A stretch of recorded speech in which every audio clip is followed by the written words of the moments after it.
its staff, management, or sponsors. It's lunchtime and the Brooklyn Cafe is open for business. Live from the AMP Media Studios, Dawn and Freddie S. and their team are ready to serve up a huge portion of fun for lunch with friends and neighbors. So let's break open that lunch pail and unwrap that sandwich you brought and take a front row seat in the Brooklyn Cafe and get ready to enjoy some humor and hot topics. It's time to get a healthy serving of hope and happiness to help your day go by with a smile. Your hosts, Dawn and Freddie S., are ready to talk about food, health, dating, or just plain dream making. If you have a story to share, movie review, restaurant critique, or just a coincidental thing that happened to you, call in toll free 888-994-4995, Studio A right now. Sit back and enjoy your lunch break at the Brooklyn Cafe. Here are your hosts, Dawn and Freddie S.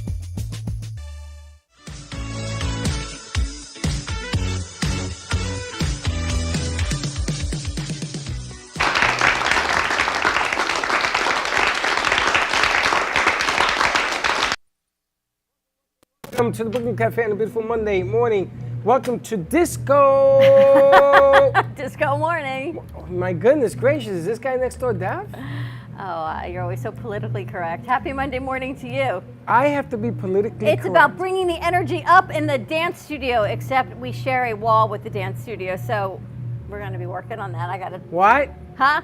I can't even hear you. Good morning to you. Welcome, everyone, to the Brooklyn Cafe Show Brunch Hour. Good morning, Mr. Radio. Good morning.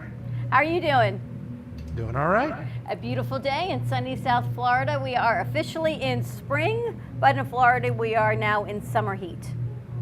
What summer heat? It's the same 74 that it was the day before. It was 91 degrees this weekend. Oh, so the world knows it's summer heat and it gets warm?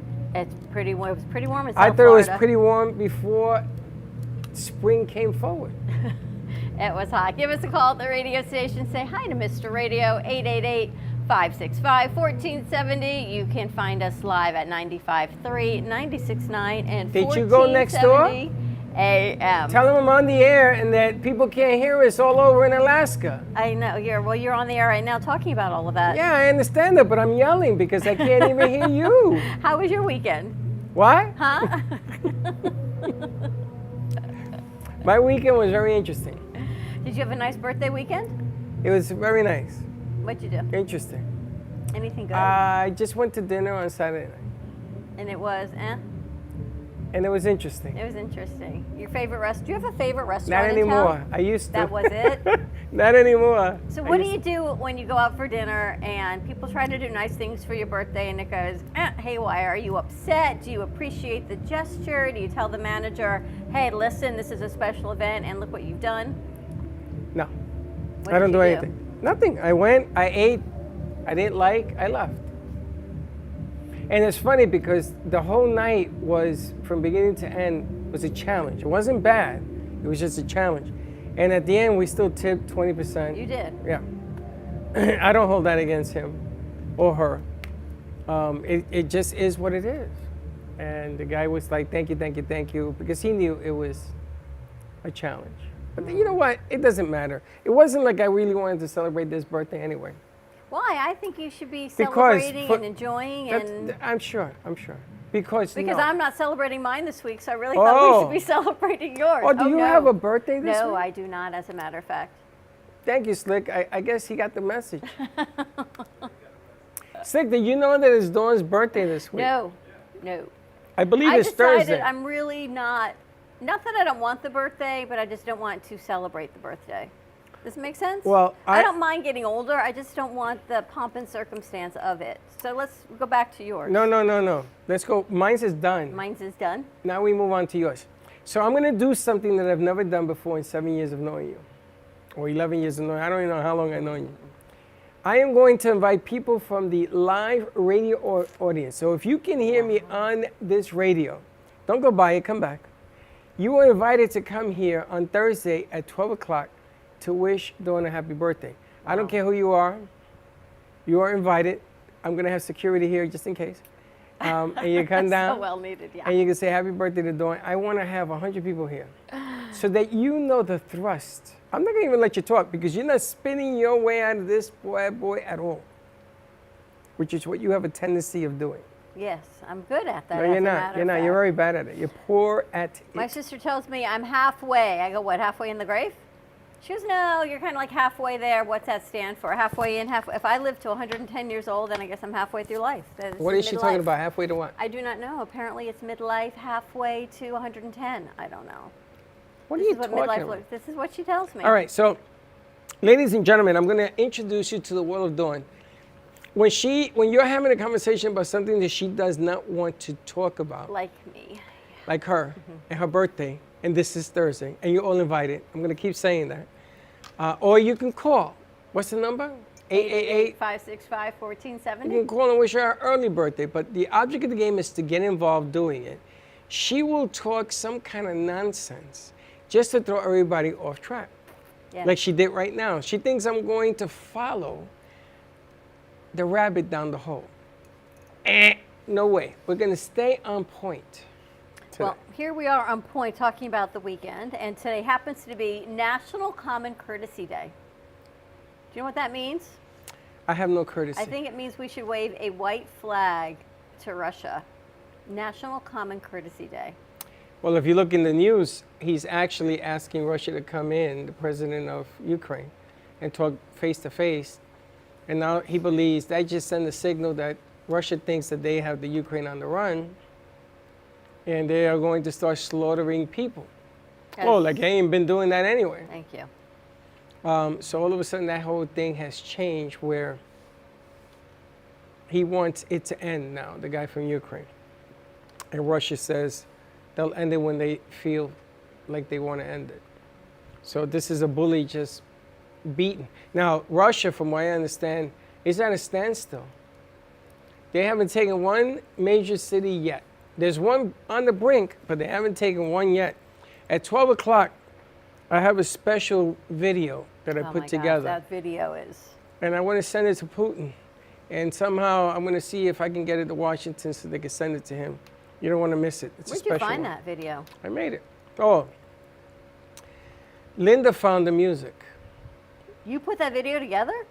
Yeah. What do you think did it? I thought someone, like, the other shows we do, I thought you found it. Really? I put that together. Holy cow. And in my 13 years of doing it, it was the hardest video I've ever done. Now I know why. Oh my goodness. Did you It took really? me 3 hours, and it was brutal to do it. But I want everybody to see it because it's how I feel about what's going on right now. That's spectacular, honest, brutal, rough. Song is, the whole piece. I did not realize you created that video. Yeah. Wow. I put that together. Just like the letter that you didn't believe I did either. I have to tell you, I was really impressed. With age comes wisdom. You were on this whole reflection type of mood this weekend, I see. I was on a journey of reflection, and it's something. I'm 60 years old now, and I look back at all the things that I've seen in my life, all the joys and all the pitfalls and everything else. And this has got to be one of the most challenging things that I'm witnessing right now with the thing in the Ukraine. We got our Ukraine flag. It came in behind us. But at 12 o'clock, you'll see how I feel. And if it doesn't move you, it doesn't move you. If it does, just let me know. So 60 has given you new insight, new wisdoms, new reflections? No, I think I'm emotionally tied up now to things around me where I wasn't before. I think I'm more in touch with people's feelings and actually saying the wrong thing or saying it the wrong way, not meaning to hurt anybody's feelings, but I think I've become more observant of myself, a reflection of myself. And they say if you don't learn from your mistakes, you're bound to repeat them. Last week, Jordana Foster's word was accountability. Yeah. And I'm seeing that accountability is not on the rise at the moment. I think accountability is on the decline. And you would think that grown adults, grown millennials, even children, it should be a sense of accountability for what your actions are. And whatever has happened over the past couple years, add some politics to it, add a little bit of lack of faith, and you got a whole little bit of accountability, but yet everyone is trying, if you have faith, you're trying to bring everyone up You take that accountability on for the other person, but I still believe as a responsible member of society, no matter what age, what level somebody is at, they should have their own account. Even if it's a child, you should not hit another friend. You should not take somebody's pencils that do not belong. Certain levels of accountability per age group. You cannot take on everybody's accountability. No, you don't take on people's accountability, but you learn your own accountability. You know, I think that if we all sat down and came to the decision that maybe everything we do ain't correct, everything that we do, we could do better. I don't believe government should tell you how to live in the negative. You know, I'm sorry, I don't believe that. I think that everybody should have a say, good, better, and different. If you can't stand to somebody criticizing you because you're doing the wrong thing, then don't be there. Move out. Get out the way. And accountability of people that hold people's mental majority way of thinking. You're responsible for that. You're going to stand there and say, well, I didn't have those people attack Washington. But you did. But it goes to National Common Courtesy Day. But- Can you believe we have a day? I think, don't you, I don't, maybe you don't agree. There should be certain levels of common courtesy Every day. that we bestow on But people every day. every day. It shouldn't right? just have a day. It should be every day. It should be part of life. Kindness, thank you, open the door, respect. Things that seem to not always be on the rise, but they should be. And I don't understand. Remember the book, Everything I Learned, everything I know in life I learned when I was in kindergarten. That's what I heard. It goes back to those common courtesies of kindergarten and preschool. Be nice, say I'm sorry. If you don't share your blocks, Don't you're bound hit, to be. share. I mean, all the things should be national courtesies, international courtesies all the time. I think your parents or whoever is raising you has a lot of accountability towards that. I think there's a perfect balance you have to have between spoiling your kid rotten and letting him earn it. I think my son Gio says, boy, they grow up fast, and Joey's going to be 3. 4. Joey? 3. That's Rowan's little gonna be smart 4. kid. Wow, he's only 3, Joey? Yeah. Going on 25? And Gio treats him mature, and yet there's the balance. And you gotta let kids be kids, and you know that little boy tries to make his father proud, and you gotta look at some of the things that are going on with that whole. And Do it's you look funny, at it as I differently said, as a grandfather than of as course, a father? Absolutely. Really? I wish I knew today what I observed back when I was a dad. I try to have balance. You know, it's difficult. I don't want to be my son's friend. I want to be his parent. And there's a trick to that. There's balance. There's give and take. You want to spoil them, but you don't want to spoil them. You want them to work. You shouldn't be afraid of letting them have that lemonade stand and letting them earn money. I mean, my parents did that with me. But my way isn't the only way. Do you think it's not spoiling, but you want them to have it easier maybe than you did? Why? You want, or do you call it spoiling? That's spoiling. It ain't about easier, it's about smarter. I want them to have it smarter than what I had, not easier. Because anything easier makes it a give. You know, like most grandparents want to give you the opportunity of having money, wealth, and things. You don't want to do that. You want them to earn it. Work at it. Get better Be at it. accountable for it. Of course, because otherwise you expect to, you know, there's that old word, I should because I expect it. No, man, that ain't the way this works. Earn it. Don't be afraid to work. Don't be afraid. You know, one of the things I admire about you is you always respect your parents. Always. And even now, you look back always with the respect. Always. And I think as parents, the majority of us that treat our children well, we do the best we can as we're raising kids, because a lot of us are young also and learning at the same time. So when you grow up and you look back and say, my parents did this wrong, they treated me this way, they treated you that way. You don't know what it was like in their shoes at the time of what it is, but you always respect your parents. Well, your parents are And always, they're not they're not perfect. We're not perfect as parents at all. you know, I respected Harry, my brother. He was the oldest, and he was the black sheep of the family, for lack of a better term. And he used to lay that on me. I used to tell Harry, that isn't fair. You know, Harry, I don't give mom and dad a reason. My name is not on their lips. And I taught my boys that. I don't want your name on your mother's lips. Because if it's there, then you're doing something wrong. Accountability. If I mess up, I say I messed up. So growing up, I was the youngest, but I was ambitious. At 9 years of age, I wanted to go to work. I wanted to go to school. I volunteered for summer school. Who the hell does that? So do you think accountability, they do something incorrectly or wrong, I'm sorry, I won't do it again. They do it again. I'm sorry, my bad. But it continues. Does the I'm sorry, replace the behavior? If the behavior continues. But remember, we talked about this. Who are they saying I'm sorry to? I don't Me know, or so I'm asking- themselves? To you. No, I they're guess- saying it to themselves, not to me. Why do you think that? Because if you were sorry, you would fix it. And they do it again. And they do it again. So how many times are you going to tell me I'm sorry for doing the same thing over and over again? So at what point, Fix it. behaviors, Slick, stop laughing. Fix it. Don't be sorry. Teach it. Know it. Be in touch with it. And understand what the problem is and fix it. I'm not saying you got to be perfect, but you have to be perfect at trying. Because if you don't try, you get Putin. It's really easy to be a multi-millionaire, billionaire running a country the size of the world and saying you on your knees. Try saying you, come here, let me put an arm around you and take care of you. Good luck with that. I was out for dinner last night, and some people said that Ronald Reagan, when he was in office, said, we will never see the end to the Cold War until all of the generals from that Cold War Have died. have died. That's true that. But these are new generals. But apparently there are still some, I guess, so here's my question.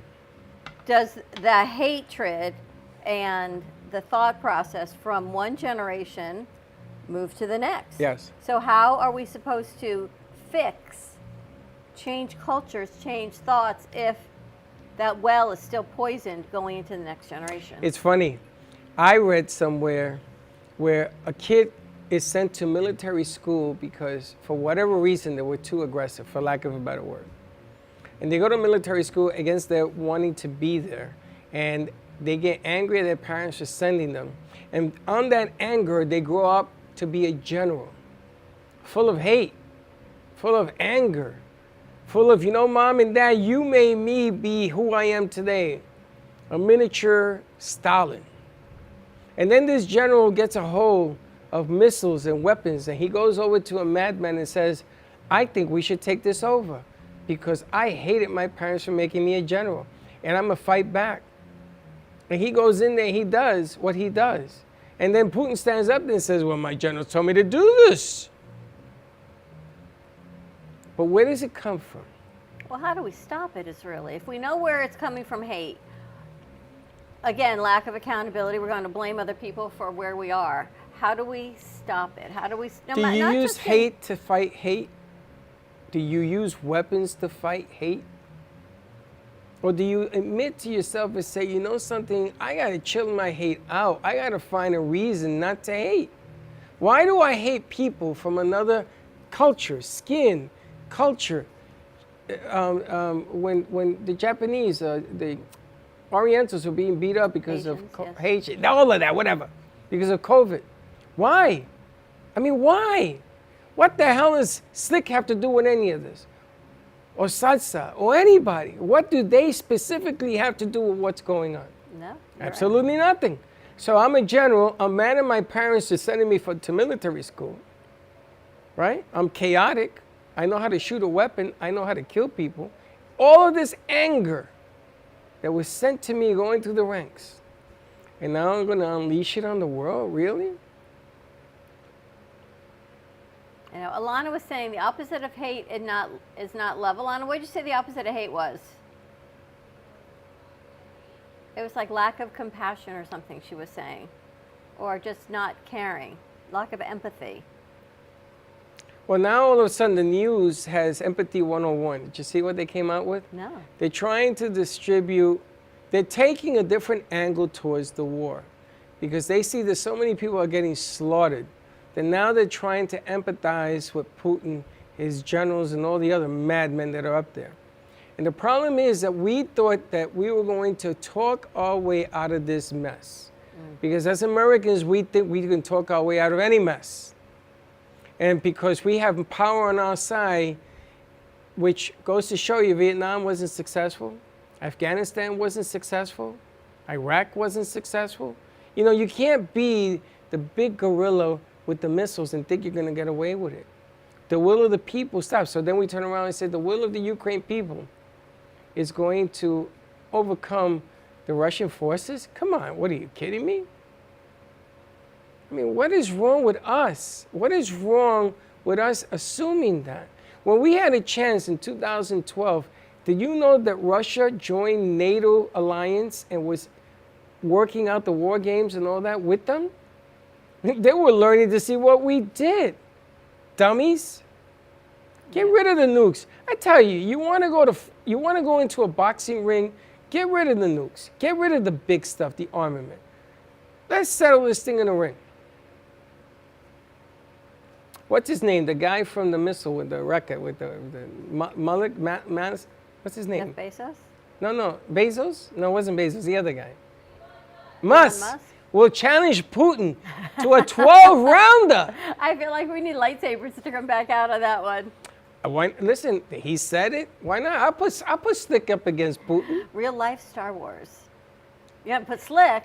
Yeah. Slick, you up? You guys don't know nothing. I don't even know where Slick is. Let's take a commercial break. Give us a call at the radio station, 888-565-1470. When we come back, we got some news, some advertising news, I got good coffee news. You got some good news? Yes. You know who St. Peter's is? Yeah. The Cinderella team from New Jersey. That No. it was, they are now in the top 8.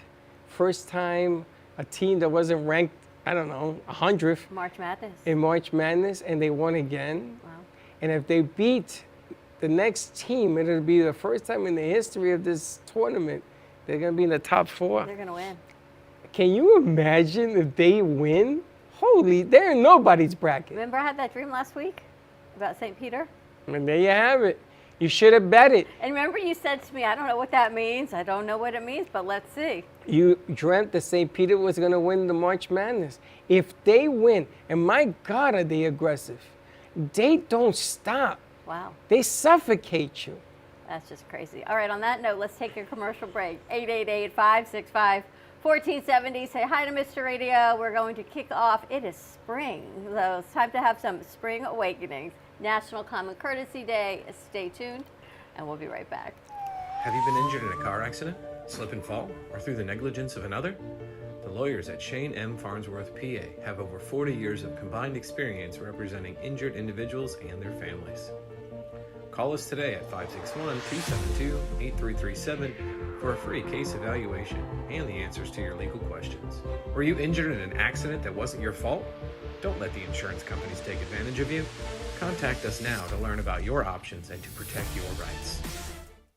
Even though some things are far away, we plan for them ahead of time because they're important.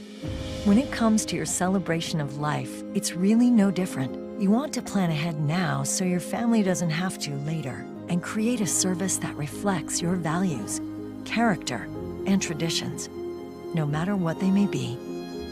At Dignity Memorial, we listen to every detail and make sure everyone is remembered.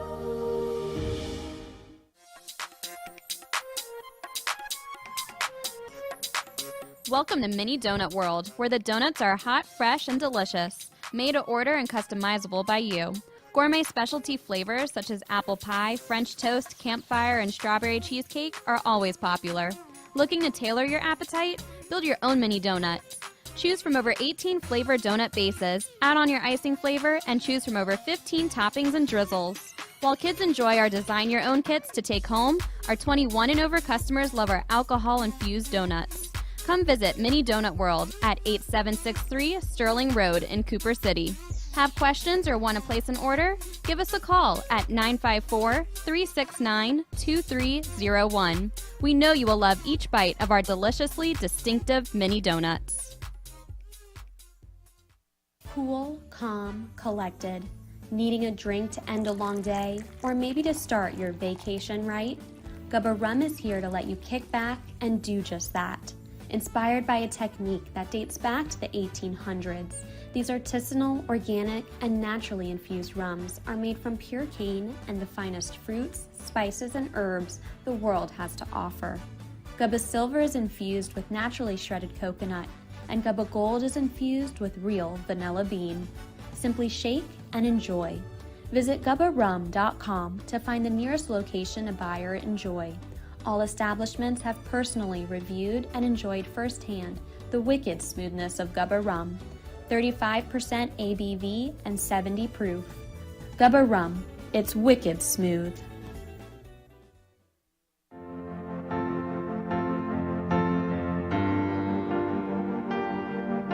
Being a successful woman in business means having the courage to own who you are.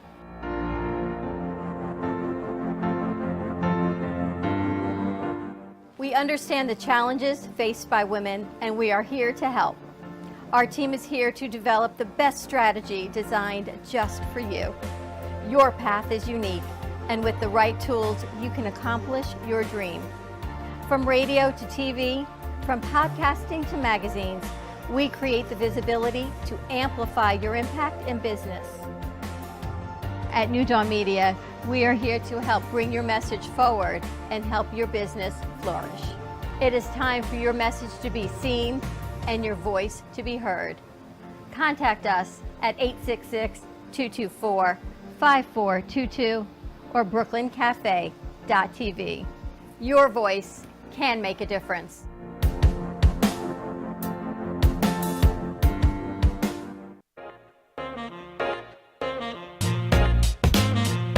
You've been watching the Brooklyn Cafe Show. Join us each day and after hours as we talk about the hot topics to open the conversations and share a few laughs. Now, back to Dawn and Freddie S. This portion of today's show is brought to you by the Brooklyn Cafe Show Coffee, made with organic Arabica beans. With enough butter, anything is good. Tori Wells from Precious Treasure Gourmet Foods thinks so, because she single-handedly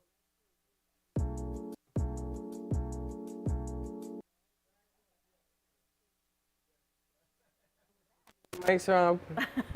Take it easy. Don't let the plane ride you. There you go. Washing your hands is one of the best ways to keep from getting sick. You have some big news on our coffee. Brooklyn Cafe Show coffee is now going to be part of a few other stores. Yes. That is true. We ordered the tabletops that will be a display holding the coffee bags, 20 bags displayed in your store with an exchange of shout out, and also be put on the website. We're doing a page where you can locate the store, and it'll be a map and everything and directions, everything attached. So let's say the XYZ store is carrying the coffee. We're gonna do a shout out to them, maybe have some fun, maybe put a game together or something. We're looking for 20 stores, and I do believe we have 4 already. That we're starting with, I believe, April 1st. So April 1st. You'll be able to go into some of your favorite grocery stores, restaurants, and pick up a bag of the Brooklyn Cafe Show coffee. Or you can always give us a call and we can see what we can do to help you out on that one. And I'm going to be asking the store owners to take a picture of when they buy the bag and send it to us, and we'll put it up. This has so you been can see something that. you've been working on for years. It is, and it's funny because I guess I'm picking the strangest time in the world to do it, but I wanted to do something that incorporates the business that we're putting it in and us. It's not always about us. It's about businesses that want to show off what we do. It's going to be marketed pretty, so it looks nice. And the end game here is that we are hopefully sometime next month going to be in Bravo stores. So we'll see how that works out. Sounds good. And our ad is coming out in Boca Magazine. It should be out next week in the Boca magazine The area. Boca. The Boca magazine, which is pretty exciting stuff. I'm not really fond of that snake, but the next edition, for the April edition, the Brooklyn Cafe Show will be in the Boca edition. Is it a scratch and sniff? No, we scratch and sniff. So I have to ask you, did you see Harry Miller, the former OSU football player, came out today talking about mental health.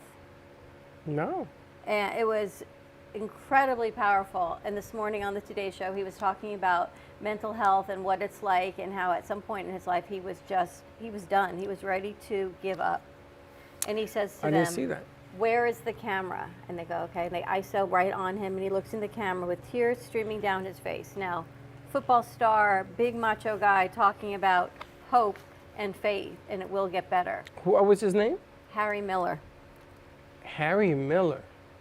And he's a football coach too? Not a coach, a player. Oh. For a former OSU football star, Harry Miller. And where is he now? He is in healing mode, and as a student, he said what happened, dealing with depression, struggling with depression his whole life. He says, you don't realize what it's like. You're playing college football. You're a kid. You're in college. And if something goes wrong, if you miss a play, whatever it is, he said he was getting hate messages. You should die. You shouldn't be playing the game, being bullied. And then you're supposed to dig deep and go to school. Pass that exam, take that exam, while people on the outside, if you don't win this game, the ridicule that you're taking and the beating down and the mental anguish, as well as if you're dealing with any other type of anxiety and depression, just from growing up in life, what that is like. And the pressure that is on these college athletes is so tremendous, and how difficult it is. And his message was, don't give up. Don't ever take your life. Nothing ever should stop that hope. It's funny because there are a lot of athletes, movies that were made. I think Lou Garrett was one of them, the great home run hitter for the Yankees, where they were losing their hair. Bill Buckner comes to mind. Now, Bill Buckner from Boston, that little dribbler went through his legs and it cost the Boston Red Sox the World Series against the Mets. Bill Buckner had to move out of Boston because of all the hate. It wasn't until he came back, I think 12 or 14 years later, they did Bill Buckner Day to welcome him back to Boston, saying it's all good. But my goodness gracious, people get nuts. You know, you think about this in college sports, any sport for that matter, but college sports, they're kids. You're getting into college at 18, 19 years old. I mean, think about your children, what it's like, the pressure that is put on them to win, to keep titles, to keep going, to be role models, not to get involved, not to take side money. But they're there to go to school. They're there to get an education, as well as play ball. And I think it somehow loses the impact of they're human beings. Each player is one person, and to put that pressure on them, that they have a breakdown, the anxiety. My kids said to me over the weekend, they said, our generation, Mom, is filled with anxiety, fear of money, and fear of having children. Because the anxiety and work and financial stress is so great, who can bring kids into this world? And that was really sad, because I think of my kids as fortunate. You know, they've got their college degrees, they've got their grad school degrees, they may still have student loan, but on the upside, I think they've got it pretty good. And if they are feeling that kind of stress and pressure, can you imagine kids like Harry Miller that really have the weight of the world? Kids that are really can't get out from neighborhoods because it's so hard for them. What they're thinking? It's funny, when I was coaching Little League, and I wish Freddie was here so he could share this story with me. We went up against one of the best teams in the playoffs, not the championship game. And we were winning, then they got tied, then we were losing, they got tied, and it went to extra innings. Now these are little kids. There were two 12-year-olds, all the rest are 11s and 10s in Little League. The pressure of that game was so intense. The whole gallery, there must have been 1,000 people out there screaming, and all along the fence screaming at their parents, screaming at their kids to try to get the best out of them. And every inning, I had to keep it together with the kids because they were shaking. So it goes into extra innings, and I steal home with one of my 12-year-olds, Mata. You met Mata. Yeah. I told Mata, I want you to turn towards third, because he was on third base. He went semi-pro or pro, didn't he? He pitched pro baseball for the Philadelphia Phillies. And then he had Tommy John surgery and ended his career. But I said to him, I want you to turn towards third and then turn around and run home. And we're going to the game. We're going to the championship. So he looked at me. He says, you think I can get away with it? I said, I'm not asking you. I'm telling you, you're going to get away with it. And he, just like that, He steals home, and we go to the championship game, which we ended up winning. I got hate mail for weeks about winning that game that way.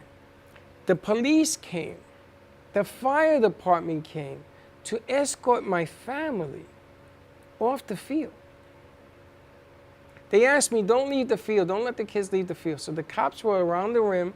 There were people screaming bloody murder. Wow. Because of the way we won. There's nothing wrong with stealing home to win. I just got tired of going extra innings, and I didn't want to lose because we were the best team that year. I'm sorry to say. Just being honest. And the way we won it, they were screaming at me saying that I cheated the other team. It's in the rules to steal home if you get away with it. So I had to wait an hour when the police cleared out the deck. Did it make them stronger? Because here's the other side. It's building resiliency in these kids, winning and losing, right? You learn that it may be hard work, you win, you learn something from that. If you don't win, the hard work and the effort you put into it, you take that information and that learning experience. Our kids have to learn, right? Going through life, you have to learn.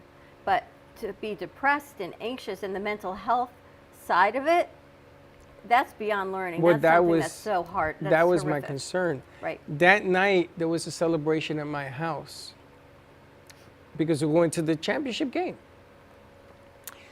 And across the street, the angry mob formulated their own party. For kids, Little League. Wow. And they brought in speakers. Dawn, that went on to 1 o'clock in the morning. Speakers of music. We are the champions. And they were screaming. The parents were screaming obscenities. Now, I have my team in my house. So what I did was I told the parents, let's bring the kids into my basement. And I said to them, listen, we're going to hold up our root beer. And we're going to say, good job, because we got one more game. And that noise you're hearing over there, you're going to listen to that and remember, they can never, ever say they beat you. Ever. So I need you to stay calm. I don't need it because the kids were getting really upset. So I was going to say, how were the kids? They were upset. And their mental anguish, it went on into school. I had to go to school that week and tell the teachers what was going on. This is a big deal. This is all of Pelham Bay in the Bronx. So this goes back to, these are behaviors that the kids are learning from their parents. And there you have it. Right? Because the parents are the ones that are win, lose, or draw. And the there you parents have of this other team are the ones that are egging these kids on. It's not fair. This isn't right. The kids are hearing this. This is what they're growing up with, this same message of unfairness, accountability, lack thereof. It's what's getting passed down to generations. That's right. Always. That's right. And then we won the championship game. That next year, Little League Baseball got involved. And they found out what happened. And if you wanted your son or daughter to play at Pelham Bay Little League, you had to sign a waiver and you had to take a 2-minute course. On conduct? On conduct. I could not believe what was happening in my life at that time. It was just surreal that these kids, the kids were fine with it. They were saying the same words to parents, you cheated me. How did I cheat you? Because you learn, right? Kids are born with a blank slate. We say this all the time. You learn, hate is a learned behavior. That's right. Love is an innate behavior. And we had that when Aaron was playing football in one of the leagues out here. The parents from one of these, and I said at this point, you guys are done. This is Playing not football? This one season of flag football.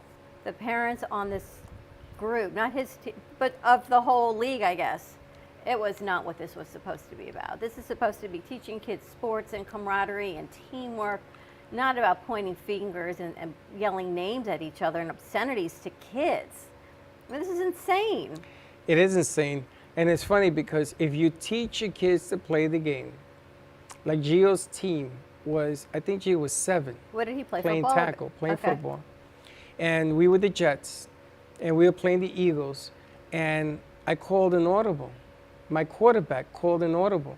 And you gotta understand, an audible means that you go to the line of scrimmage, you're about to run a play, and we used to call the plays, and an animal, if he called an animal, a lion, a tiger, an elephant, it changed the play. And depending on what number, that kid runs straight out. Kid gets up there, he looks up, and this kid went on to be All City, by the way, quarterback. He calls elephant 1. A kid on the right runs out. They throw him the ball.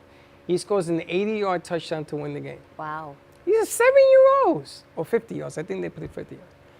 And I'm going home, and I'm in the parking lot with Gia. We're going home. I'm going to go celebrate. And the coach from the other team comes running. I thought this guy was going to hit me. So he goes to me, I got to ask you, did you beat me on an audible? I said, yeah. He says, there's 7. Who does that? I said, my team. Because my team don't play 7, they play football.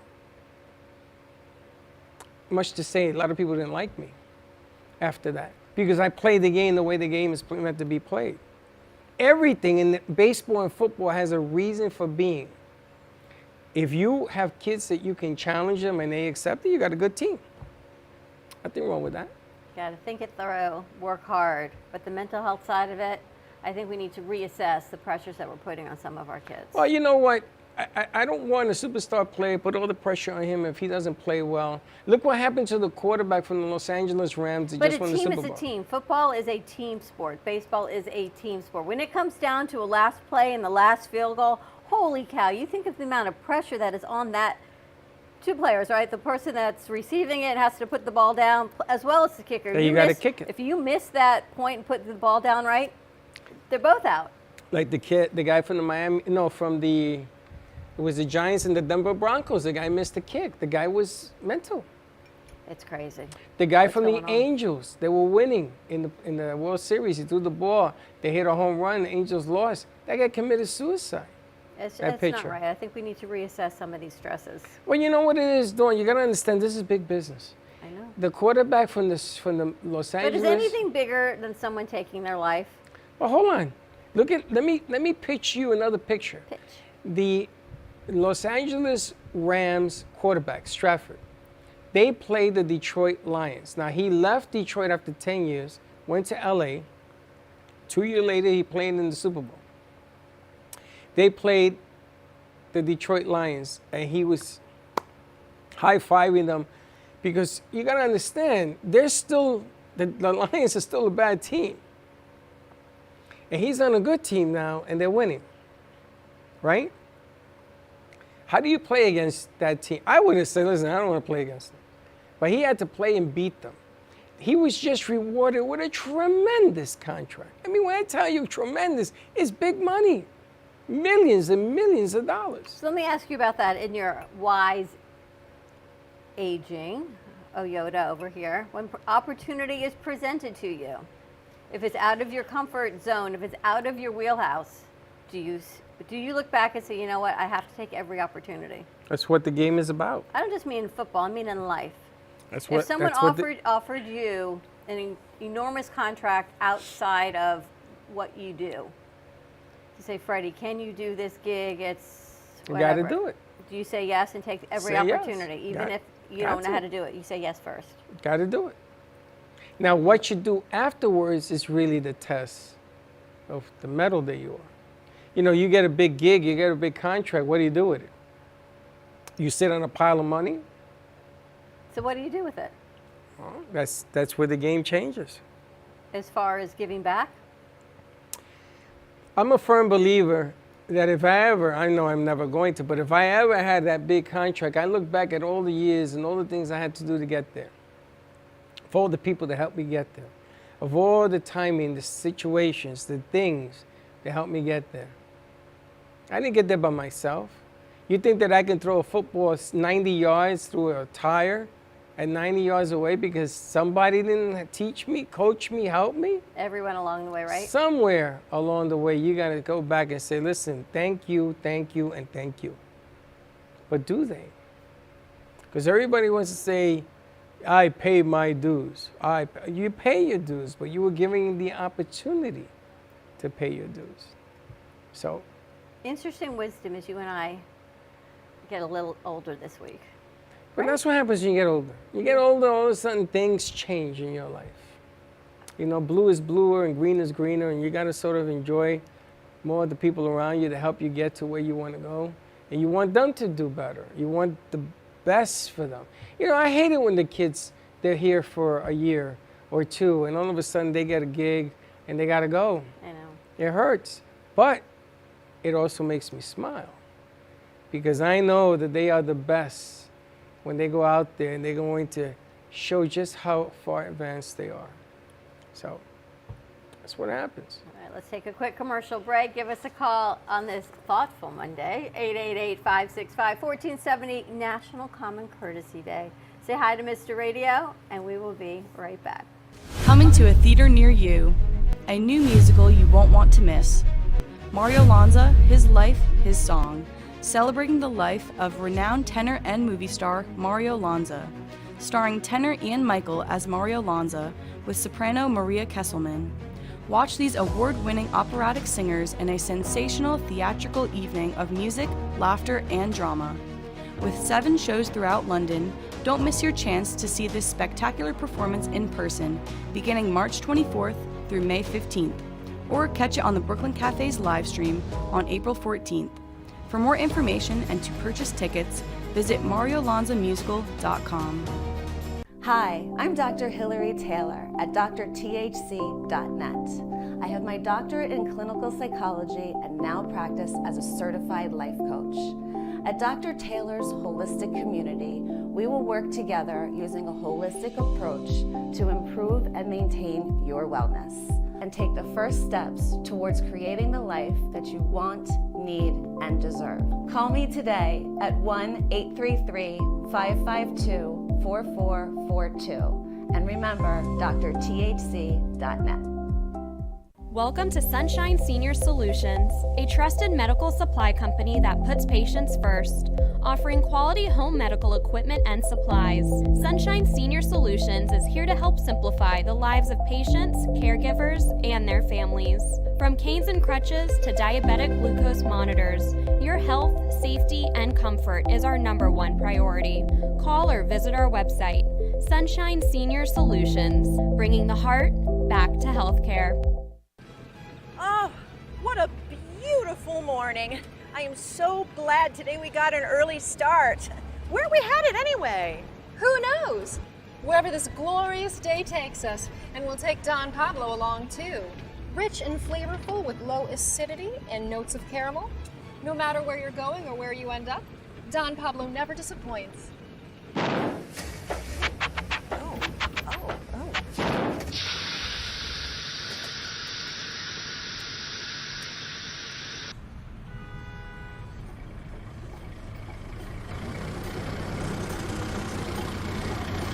Excuse me, is that Don Pablo coffee? Sure is. Do you have any more? Sure do.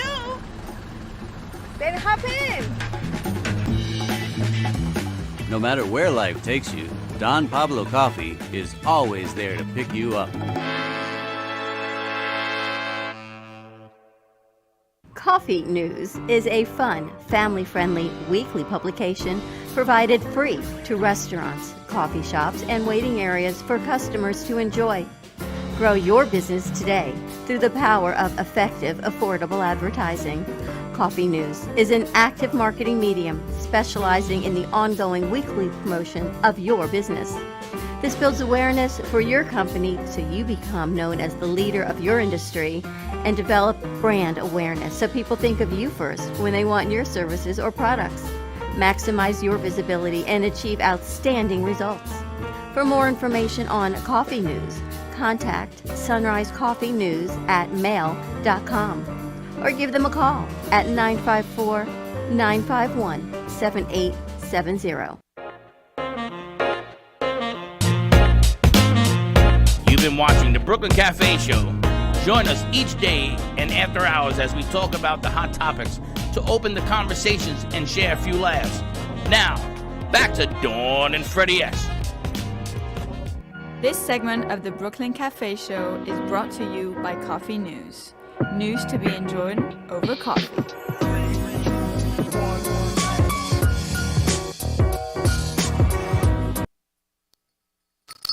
Coffee News. I gotta tell you, Joey is the one leading this coffee bonanza. It's amazing. He was in the other day and he talks up, down, circles, and I look at you and you go, got this, got this. Because he's from the Bronx and that's the way we talk. Got this, got this. We talk all sorts of stuff. So you have a trivia question of I the day? got a few. Let's All right, let's hear it. Let's see how educated you guys are. On land, how fast? Oh, we did that one. What is the oldest continuously run thoroughbred stakes race in North America? I'll give you a hint. The Kentucky Derby? Wow. I never heard of this. Belmont? I never heard of this. Wait, what? No, it's called Queen's Plate. Oh, Queen's Don't know Plate. what that is. Okay, next. Moving on. Who invented skeet shooting? You know what skeet shooting is? Yes. You know what skeet shooting is? What's a skeet? That's that clay pigeon that goes out and It's that. called a skeet? Yeah. That's called a skeet. Do you know who invented the skeet shooter? Prince Edward. Charles E. Davis. Oh. Now, is that supposed to mean something to you? No, do not know. I thought it was like Mr. Skeet. Mr. Skeet, I do not know. What year did Lambeau Field open? Now, before we answer that, We have 2 minutes. do you know what Lambeau Field is? What is it? 1826. It's a field. Well, who plays there? Who? It's in the Northeast. The Green Bay Packers play in Lambeau Field. Okay. Jeez Louise. 1957 I said 20. at City Stadium. 57 at City 56? Stadium. And the fast one is, what is the... Need to wrap it up after? No. All right, we'll wrap it up. All right, we're going to wrap up our radio brunch hour live on WWNN. Stay tuned for our 12 o'clock hour. Wait till you see this piece that Freddie has put together. Talk about, just bring your tissues is all I can say.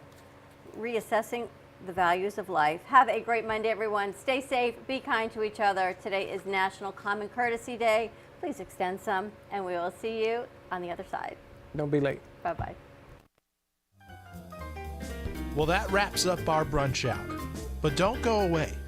Stay tuned for more laughs and cheers on Facebook or YouTube.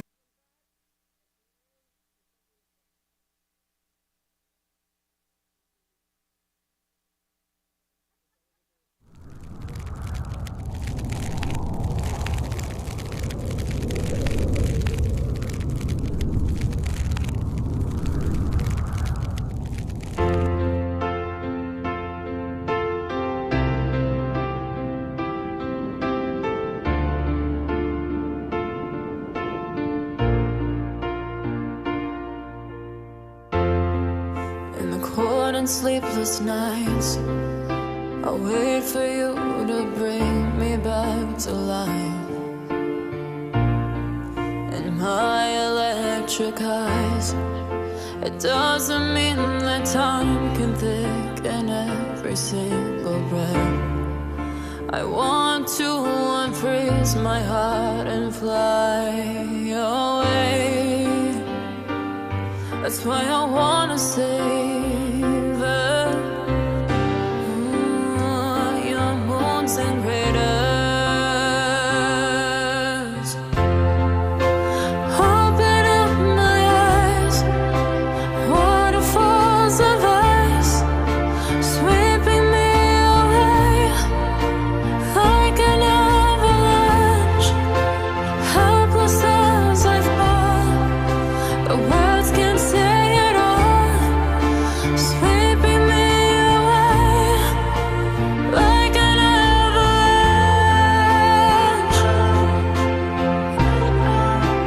like an avalanche.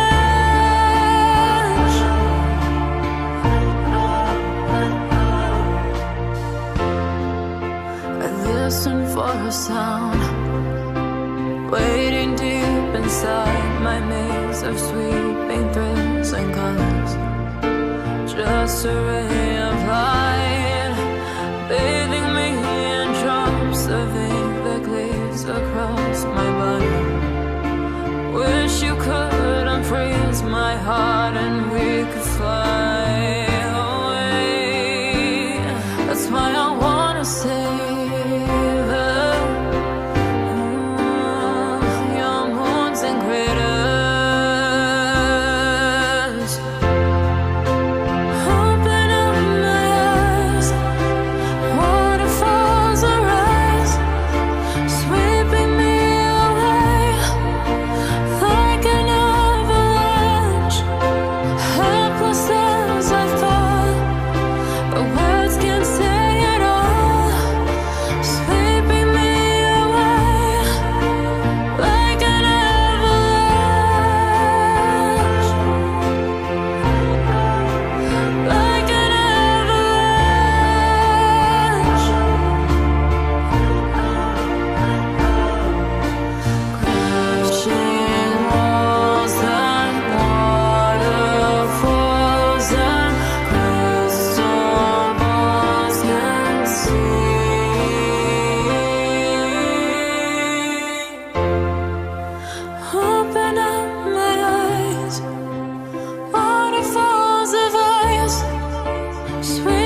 It's lunchtime and the Brooklyn Cafe is open for business. Live from the Amp Media Studios, Dawn and Freddie S. and their team are ready to serve up a huge portion of fun for lunch with friends and neighbors. So let's break open that lunch pail and unwrap that sandwich you brought and take a front row seat in the Brooklyn Cafe and get ready to enjoy some humor and hot topics. It's time to get a healthy serving of hope and happiness to help your day go by with a smile. Your hosts, Dawn and Freddie S., are ready to talk about food, health, dating, or just plain dream making. If you have a story to share, movie review, restaurant critique, or just a coincidental thing that happened to you, call in toll free 888-994-4995, Studio A right now. Sit back and enjoy your lunch break at the Brooklyn Cafe. Here are your hosts, Dawn and Freddie S.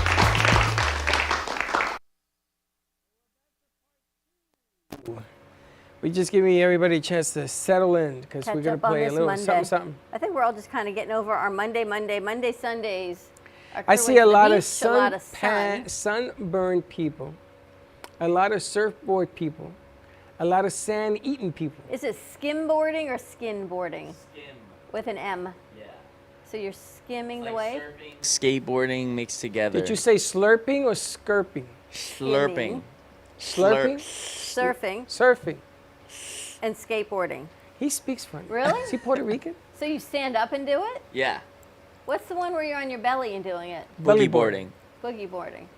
So how is skimboarding different than surfboarding? It's on the shore. So you're not deep in the water? Yeah. So you're just skimming the surface? And you can flick the board in a circle. It's like you have a leash when you're surfing, and it's just like you're going down a wave. But with a skimboard, you can do anything you want with it. You can flip it, spin it. Is he good, Sabrina? Yeah, actually. Yeah, actually pretty good. Is it like having dinner and a show, so you're eating popcorn while he does his craziness? Well, I kind of fell asleep. I fall a lot, but I didn't see that much. when I don't fall, I'm pretty good. So if you're tall and thin, does that help versus someone who's... You just got to have good balance. It doesn't matter if you're big, tall, good core, large. Yeah, exactly. I mean, if you're fast and you're not afraid to fall, then you can do it. Well, he's sleek. You know? That's what I was wondering, if you have an advantage. If he falls, like he stands right back up. If I fall, I hate a hole. I'll be in China. The first thing I tell people Yeah, when you're I'm not gonna teaching go them do is to this. bend their knees, because the lower you are, the less of a fall it is, you know? Yeah, but then you put more weight on your feet and you're bound to go down. Yeah, but like... You got to be light. You got to be quick. It's like a boxer. You got to have rhythm. It's like dancing. You got to have rhythm. Yeah, not the white woman dance like me. I never said that. She did. Anyway, let's play this piece. I have to say, you played it for me this morning, and wow. And I thought you must have downloaded it from somewhere. To find out that you made this, I don't know how you sat and put this piece together. I made it. It was 3 hours, very crucial, very difficult, but I want to play this piece. You got it queued up? Tell me your thoughts going into making this. Why, and what message were you conveying? You know, I look at the war, I look at what's happening in the Ukraine, and I feel helpless. I feel like I can't do enough. You know, I gave money, I'll give blankets, and Linda and I were talking about they asked for what do you call it when you come out of the shower and you get a towel? A towel? Like a towel. So she says, you know, we have a lot of towels, let's get towels. I said, no, let's go buy 40 new towels. Let's send them something new, because there's nothing like a new towel, you know, and these people have nothing. So I just did this because, I don't know, I'm hoping that maybe the right set of eyes will see it. Maybe Putin will see it. I don't know. That's what my thought was when I put this together. All right, let's roll it.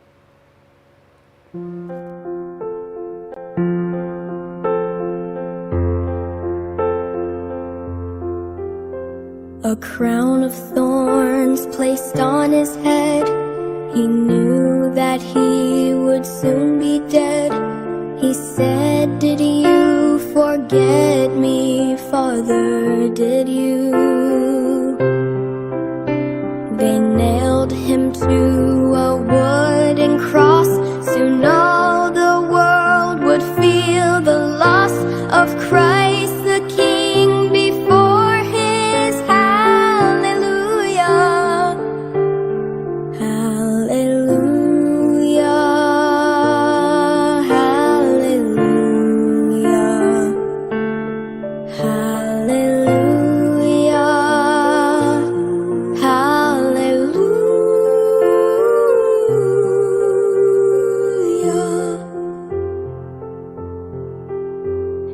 hung his head and prepared to die, then lifted his face up to the sky, said, I am coming home now, Father, to you. A reed which held his final slip was gently lifted to his lips. He drank his last and gave his soul to glory. Hallelujah, hallelujah, hallelujah, hallelujah.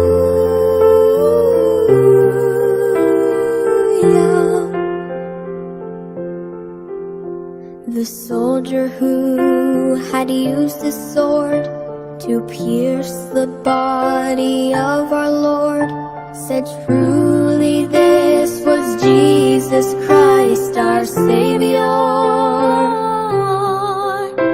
He looked with fear upon his sword, then turned to face his Christ and Lord, fell to his knees, crying, Hallelujah, Hallelujah,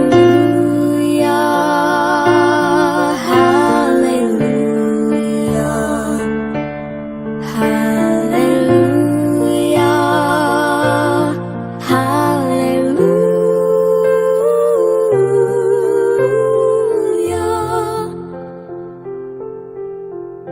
Took from his head the thorny crown and wrapped him in a linen gown, then laid him down to rest inside the tomb.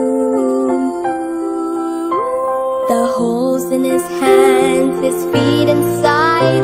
Now in our hearts we know he died to save us from ourselves. Oh, hallelujah, hallelujah, hallelujah, hallelujah, hallelujah.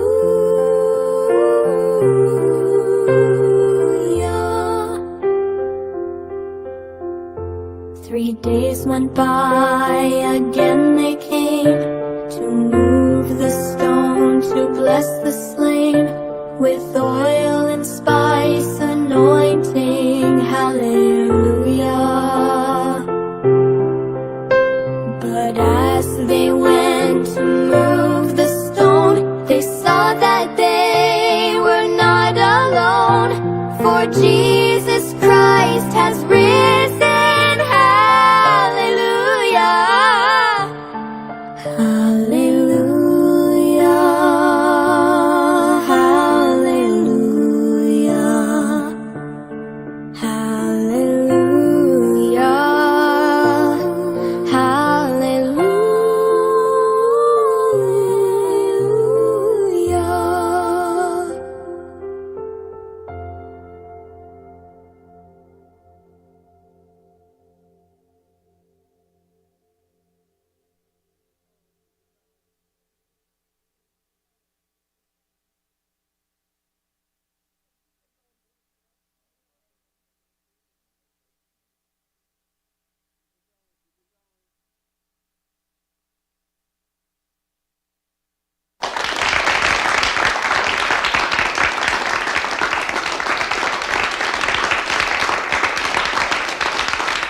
And there you have it.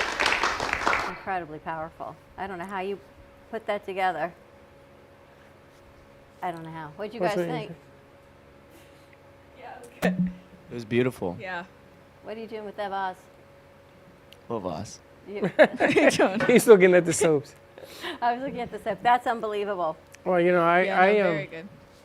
I had done something a few years back with Kobe Bryant for raising monies for kids with cancer. And Kobe was the main theme on that piece, and we played it at Maggiano's with their staff. thanking Kobe for what he did. And that was tough for me to do. That one took me 4 hours, and that was harder. But it was because of cancer, and cancer with children, you know, that's a sentimental thing. This piece, though, I didn't know what to do. And I want to thank Linda Harmon for finding the music that was sent to me. And I heard it 1 time, 2 times, and I said, wow, wouldn't it be something? Because in Easter, we celebrate the resurrection of Christ, for those of you that follow that. And resurrection is a symbolism of rebirth, of starting over, of life. And here we are hurting one another again, as the pictures show. I got all those pictures from the internet, talking about the war. And I wanted it to be as brutal as I could find it. The blood, the pain, and everything else. I almost did a video with that, to superimpose a video on it, but I decided to go in this way, and that's the way it came out. Spectacular piece. Nice job. Definitely.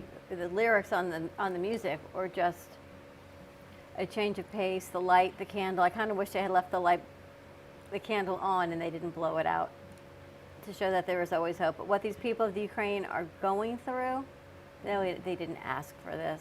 It's so horrific. Nobody asked for this. The suffering, the families, the children. Things are teenagers. Your lives are uprooted. Families separated. The death, the destruction.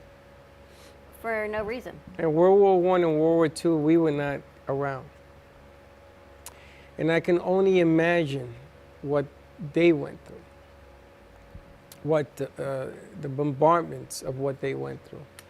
And here it is, 2022, we're going through the same nonsense, man. It's just, it's horrible. It is horrific. So we've got this big show coming on Wednesday where we're talking to the Holocaust survivor and his son through the Shoah Foundation, so in studio. So if you're around Wednesday at 11 o'clock on radio, you do not want to miss this one for sure. And then I've got Miss Senior Florida coming in. Oh, you found her. She's 93, I think. So she's coming in with her directors, picking her up and bringing her in. So I'm hoping Alana's here for that, because she can see that's the whole line This down. one Wednesday? This is going to be Wednesday afternoon. Yeah, Wednesday as well.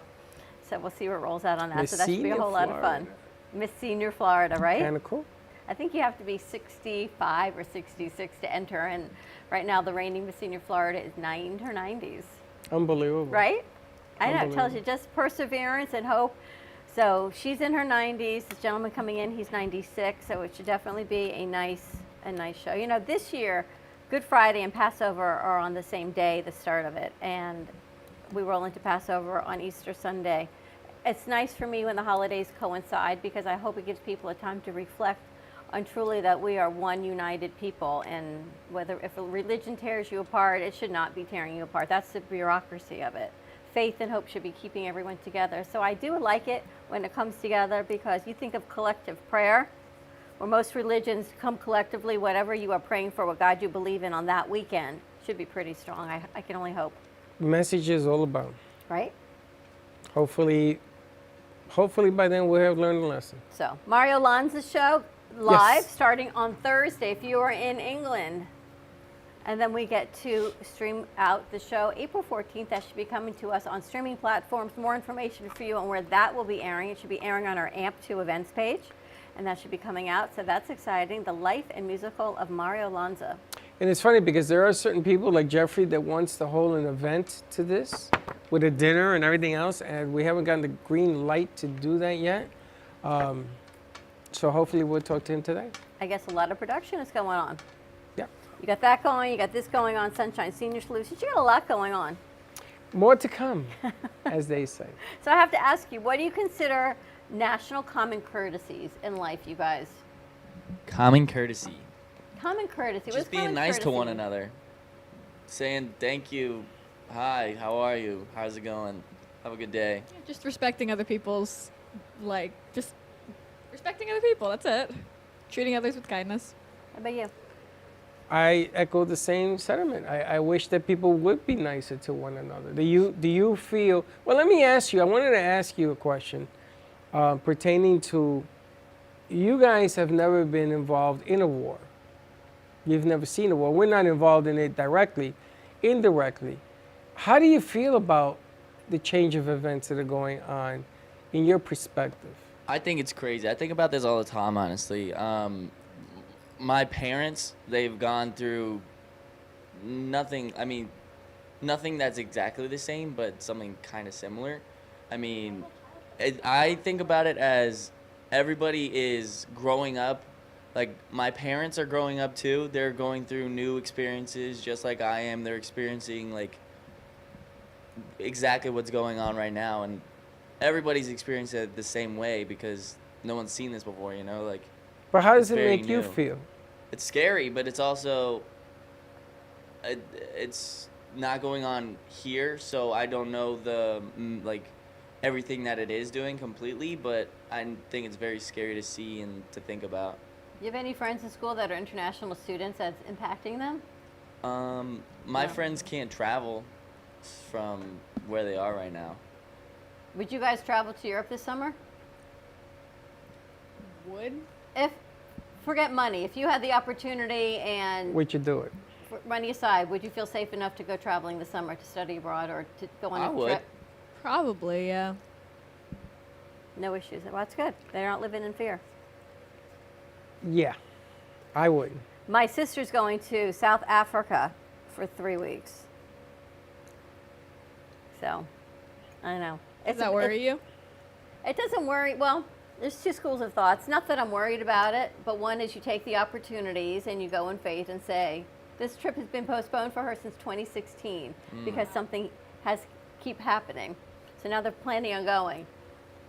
Do you have faith and you go, or do you say, here we go, we're in wartime, do I really want to be on an airplane? Do I know where the next crazy attack's going to happen?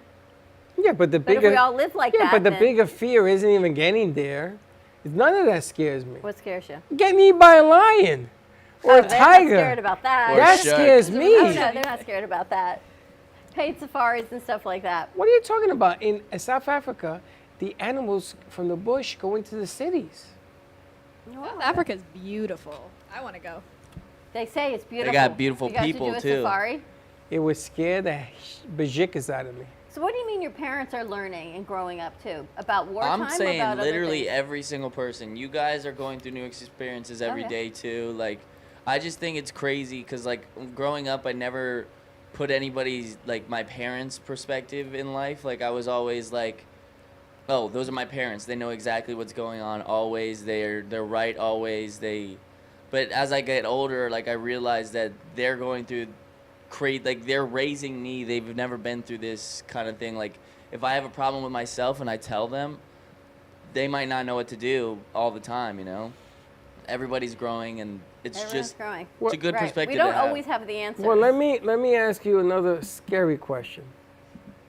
NATO is very nervous right now, especially Poland and some of the other three smaller countries. NATO is thinking that they're going to get involved because they want to protect themselves. In other words, they don't want to play defense, they want to play offense. So you know that 15 miles from the Polish border, they blew some things up. This is the scary thing, because if NATO gets involved, then all of a sudden the United States has to get involved. And here we go. Now the dance has changed because they're going to want our military might involved in this thing. So all of a sudden, what happened in Vietnam, where there was a draft, is going to come back because the fighting forces have depleted. So that's what worries me. It's not what's happening right now is one thing. You think about our kids being Escalation. drafted. I worry about I kids don't think being we drafted. can get drafted right now because there's so many people in reserves and, like, honestly, everywhere. I wish you were right, but I remember going to NYU and had to go to the post office and register, and there was no war. I don't think they have numbers anymore. I don't think.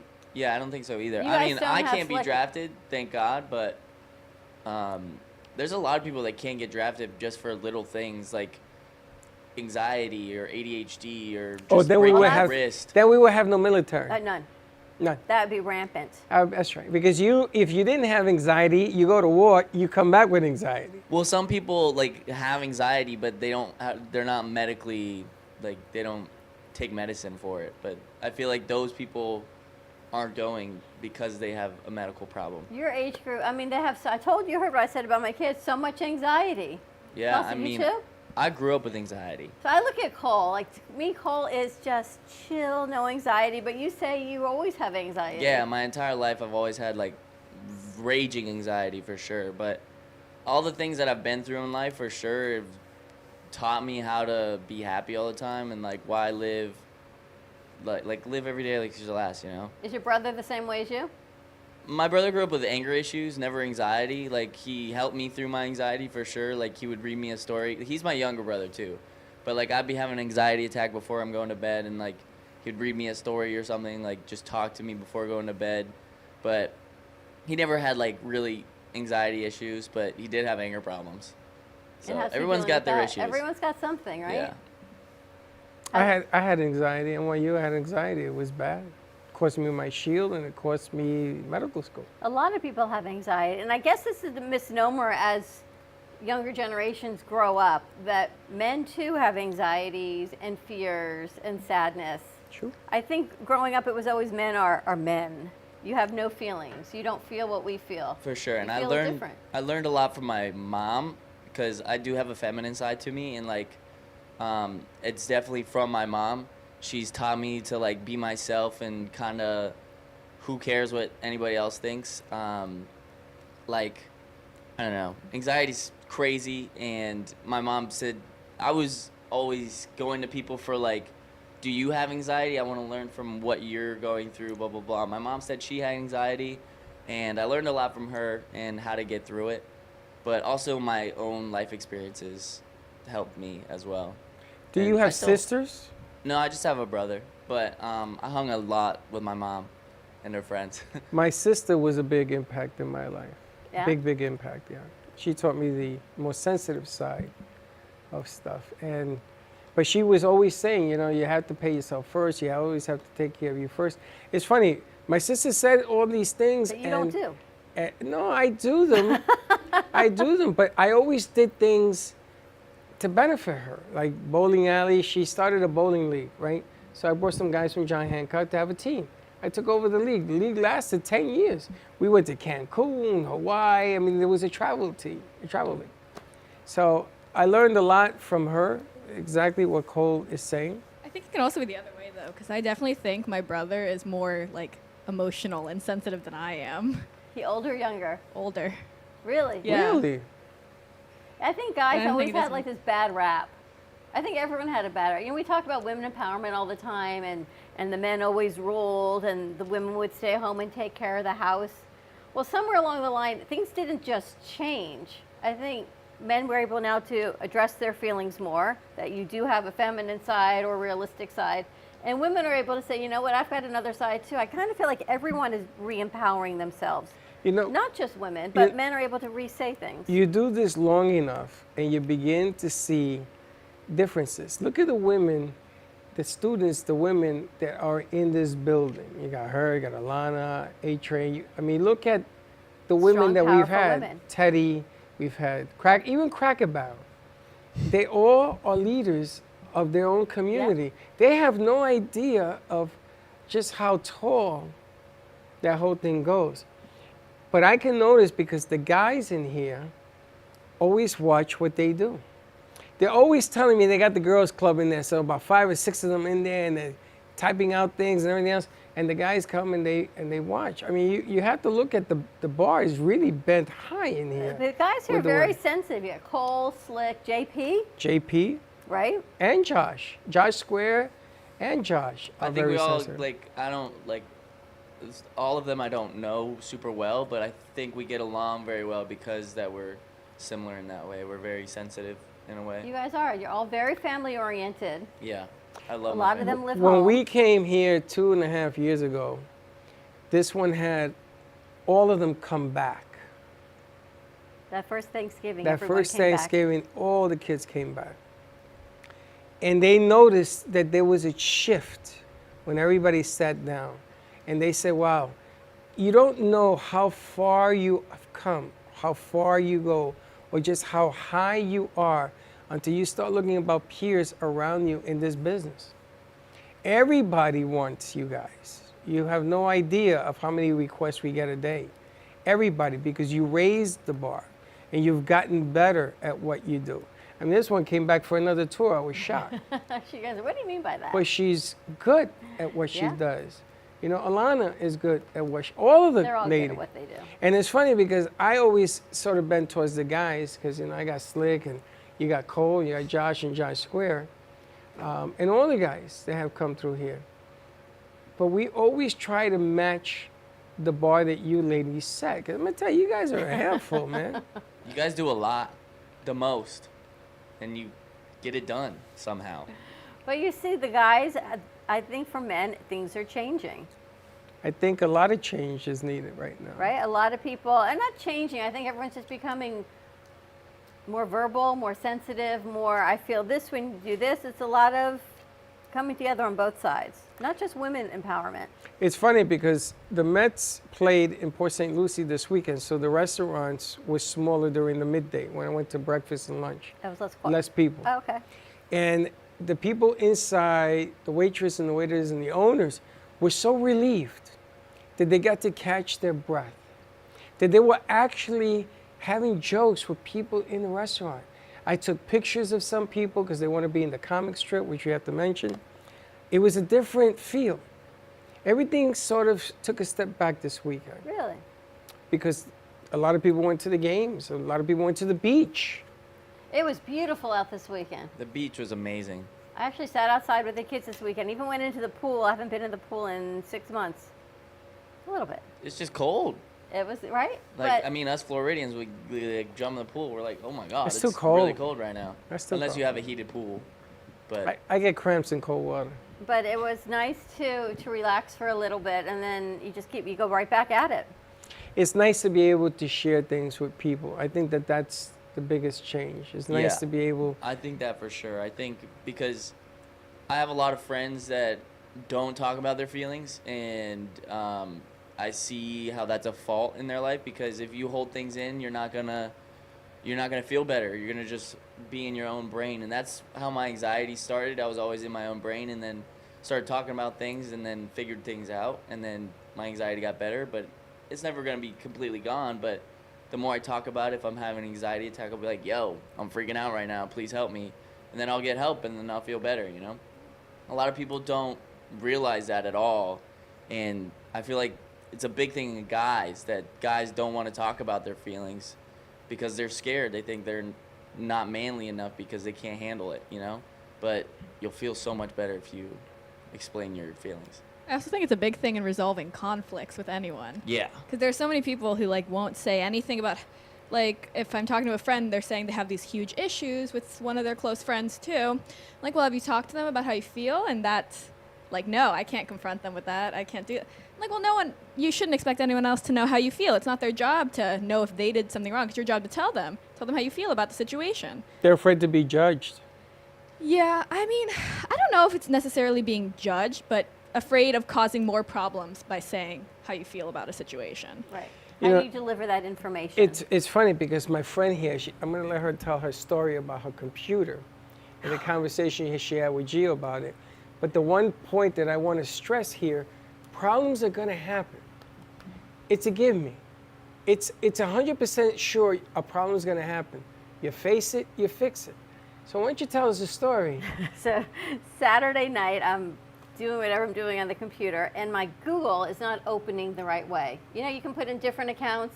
So one account was opening fine, but on a black mode. The other account was opening this big, and I could not figure out how to get it bigger. I would make it bigger, but then I couldn't minimize it, and it would swipe between pages. 11:30, 12, 12:15. I think I emailed Gio at 12:30, please help me tomorrow. 12:45, Chuck's like, download this program and do time warp. I'm not downloading anything. Could not figure out. Then I lost all my passwords. Oh, It no. said my one password wasn't working anymore either. All I could do was go to bed. So yesterday, Gio, you tell me 1:20, Gio texts me, and I show him the picture of what happened, and he says to me, take the cursor on the bottom right corner and drag it. That's all it was. She had to expand the It window. had minimized. Expand the window. It had just minimized. I said in my passwords, he goes, oh, just enable your one password, go back in, put in the passcode, and you're good to go. Like nothing. Thank God I didn't download any programs, that's all I can tell you. Do never, ever download anything. And I had you guys in my head going, do not download a program. Gio saying it is user error. It was 100% user error. I don't know what happened, but it was very simple fix. And it's always coming. You just got to find a way of fixing it. You know, sound doesn't work, you fix it. Camera doesn't work, unless it's broken, you fix it. And Gio will tell you that 90% of all your computer issues are fixable by a reboot. Just a simple reboot. So I tried reboot and I could not figure it out. But then I was sold a piece of furniture, and I told this woman, it was a big dresser, you need to bring wheels and a dolly. She says, okay, I'll bring my cousin with wheels and a dolly. So out walks a woman, maybe her cousin, 2 teenagers, a 10-year-old, and 1 guy in flip-flops. And I'm thinking, there is no way. And they don't speak English. They're from Brazil. Only he speaks English. I almost called Anna. This is going to actually happen. I got to tell you, the power of Hispanic women, wow. They got it done. They figured it out. They put it on cardboard, rolled it out, put it on 1 dolly, lifted it. Amazing how they did this. But it's the power of women, I got to tell you. Sarah moved into her apartment, and she had a long couch. And there was a narrow kitchen, and you got to make a quick left to go into the living room. So I get there, and all the guys outside are scratching their heads, and they're sweating. And then I'm like, what's the problem? We can't get this couch in. So, you ever shoot pool? You play pool? Yeah, I play pool. You see angles in a pool table, right? Yeah. I mean, you know your shot will go whatever if you hit it at a certain speed. I tell the guy, move the refrigerator. Put the couch in the corner and shoot it right in. And he says, but how do we get in the corner? It says, instead of putting it this way, I want you to put downwards and let it flop and go. It's like Tetris. And the guy looks at me, he says, wow. And they did it. And they went, wow. Now, how to get it back out if she ever moves out of there?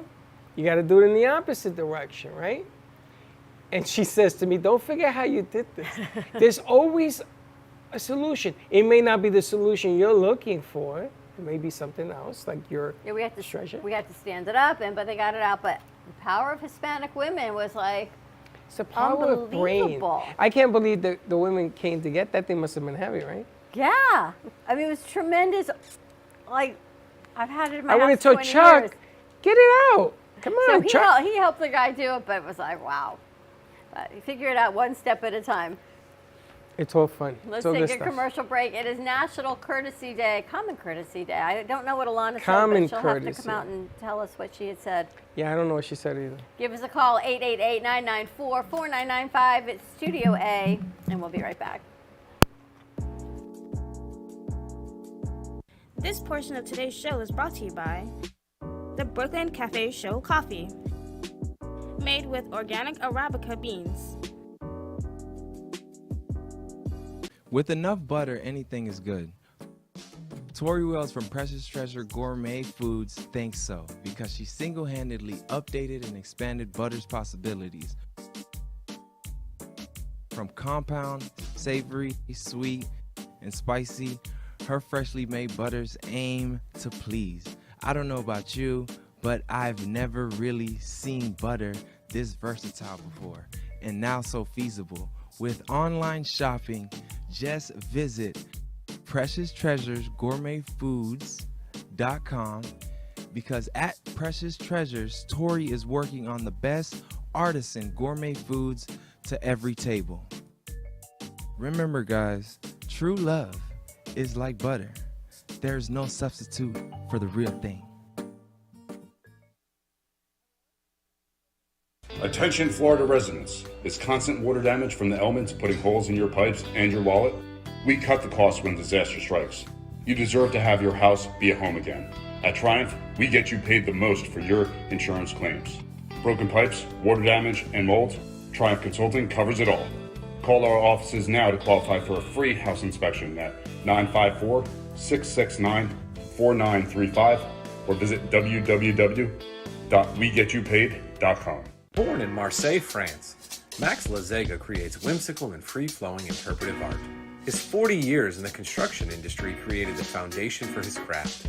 His unique work displays his view of the future with bold and playful combinations of materials and processes, but the methodology remains consistent.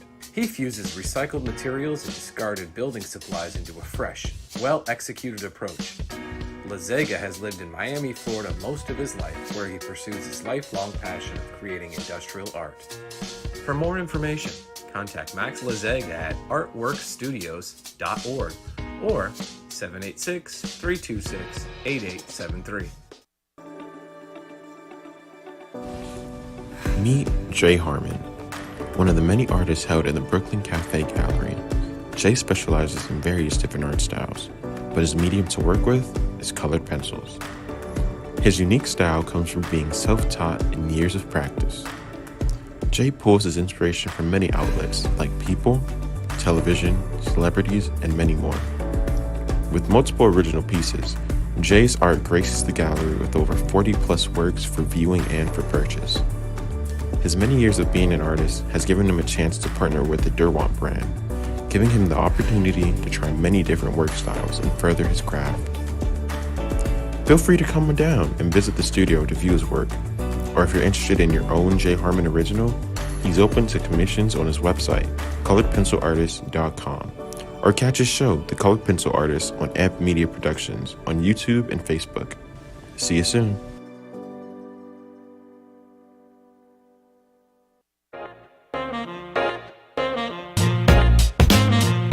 You've been watching the Brooklyn Cafe Show. Join us each day and after hours as we talk about the hot topics to open the conversations and share a few laughs. Now, back to Dawn and Freddie S. This portion of the Brooklyn Cafe is brought to you by Dr. Taylor's Holistic Community. Needing a reset back to zero, Dr. Taylor's here to assist you out of that slump, to remove the clutter from your life, to stay connected to your environment. Just don't take my word for it. It is important to stay connected and have a community. If you need one, we are here for you. Dr. Taylor's Holistic Community, we always have your back.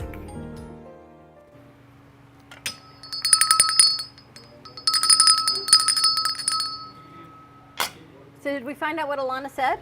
Yes. What did she say? She said that they have lived through war, the Iraq War. Sure. And 9/11. But the Iraq War, was that really a war? I don't know much about it. Like, I'm not, because I was young and I didn't really hear much about it. Like, I definitely saw a lot, but I'm learning a lot more now about what's going on. Thank you. We had 9/11, 2 planes, buildings, and then some other parts of the country affected. And we went after people responsible, allegedly, for this thing. And it opened it up into bombing a military that we thought was escalating. And Israel also had a lot telling us that there was a lot of information coming, that we had to put an end to that. And it just opened up the door for misuse. But, you know, when you do that kind of war, I don't know if that was really a war. I guess that's a war. I don't know. I don't think that's Vietnam. What is it good for? I didn't think it was Absolutely Korea. nothing. I didn't think it was that. You know, we're always fighting for the world, for democracy. We get involved in conflicts, and it turns into business and things of that nature. It really teases me off when we do that. But this is different. This is about Putin, who is a superpower, invading a country because he can, because he wants to. And that's the worst kind of war to get involved with. So you got to keep up hope. You got to keep up faith and teaching the next generations. And I totally have seen a shift in this generation from our generation. Because I don't think there was a big shift from our parents to us. Then I think we evolved into being more open, being more communicative, and then hopefully you guys will be the next generation to bring that forward. My friend works at Target, and he posted on his story that there was this guy who came in, and then he was trying to talk to him. He was looking for something specific, but he couldn't understand him. He spoke a different language, and he was like, what language do you speak, so I can look it up on Google Translate and figure out what you're talking about? And then he really didn't want to tell him what language, and he was from Russia. And he felt like so much shame for that for some reason. He felt like he was going to get, like... Beat up. yeah, he was going to get beat up or he was going to get yelled at, and I think that's just horrible. It's like what happened when COVID started. People were very anti-Asian. Yeah, or same thing with 9/11. Like a lot of restaurants changed to Arabic. Mediterranean instead of saying they were whatever, just so they wouldn't have that name attached to it. Do you know what I heard last night? That Stolichnaya is not made in Russia. They're actually going to rebrand it and call it Stoli, because it is not a Russian-made vodka. So what is it? I'm going to look that up. Well, look it up because I just threw mine away. I know you did. I'm going to look it up, but that is what I was told yesterday by a liquor Stoli is store. my favorite vodka. And I threw it away. You didn't see the commercial? I saw it. I did not see it. You didn't see it? See if you find the Stoli, Slick, and play it. Slick and I put that together because I was so upset that I spilled it. To See, replace here it with says less it's from Russia, but someone told me yesterday it is not. It But is it from says Russia. country of origin is Russia. It is Russia. From Siberia. So here you go. Stolichnaya vodka rebrands as Stoli, trying to distance itself from Putin. Yeah, but that doesn't mean it wasn't made. Listen, don't get this wrong. We're not bitter at the Russian people. We understand that you guys, you got blinders on because they put the blinders there. We're not mad at Russia. We're mad at Putin and his generals. We're not mad at Their the roots public. are from Latvia. Latvia is another country right now. The three driving factors behind the decision are the founders' vehement position on Putin regime, the Stoli employees' determination to take action, and the desire to accurately represent Stoli's root in Latvia. So they are rebranding themselves to Stoli from Stolichnaya. Yes, because if it's from Latvia, I go buy a bottle right now. If it's from Latvia. The company was founded by the exiled Russian border billionaire, and they stayed his name, and he fled Russia. That's another. You know, they're going after the oligarchs. You know what an oligarch is? Anybody ever heard of that I've word? heard of that word, but I don't know what it means. Oligarchs? The multi-billionaires that left have Russian money, and they support Russia by giving billions. So they make billions in vodka, and they send it to Putin. Those are oligarchs. You ever seen in Fort Lauderdale those big boats? Yeah, in yeah, dry like dock, huge or you ever yachts. seen those? They look like buildings. Yeah. Those are oligarch boats. Those are rich So there are multimillionaires. two Stolichnayas. There is one that is made within the government-controlled state version, and then there is one that is not made in Russia. I think that's all. So Stolichnaya, I guess, is going to stay within the Russian confounds, and Stoli, with its origins in Ukraine and Latvia, is being rebranded as Stoli because they're seeing a big hit. I don't know about that. It's interesting, right? This is on NPR.org. You'll find Only that because information. I love Stoli. My roommate's an ocean engineer, and he goes down to Davie every day, and he works like on like ocean engineering type stuff, and his school is on the ocean, and he posted on his Snapchat story a submarine, literally right off the coast, and it's massive. It looks like a ship, but it's only just like the top part of the submarine. So the top part looks like a massive yacht, but there's so much more under it. They said it's like 100 like yards or something like that. Like I was like, who's that? Your friend? yeah, my friend's an ocean engineer. So And he's on that ship?